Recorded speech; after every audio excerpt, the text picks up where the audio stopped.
how to get Minecraft font in Roblox mobile. So getting Minecraft font in Roblox mobile inside the game is possible or not. Let's find out. So if you enter a game and if you try to change the font to Minecraft, then let me tell you that it's not possible to change the font on your Roblox mobile, but it's possible on your PC or your desktop or the web version.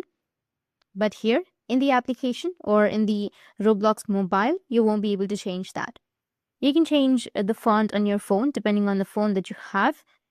You can always just go with your settings or go to the font settings. You can even use some applications like Z fonts and stuff, or you can also have theme apps on your phone and you'll be able to find a lot of fonts. Or you can also go with settings, and from the settings you can search for fonts and you will have a lot of fonts. You can just simply go and change your font on your mobile, but you won't be able to change the font on your Roblox mobile, particularly with the Minecraft font. So it's not possible, and if you have any questions, feel free to comment below. Thanks for watching.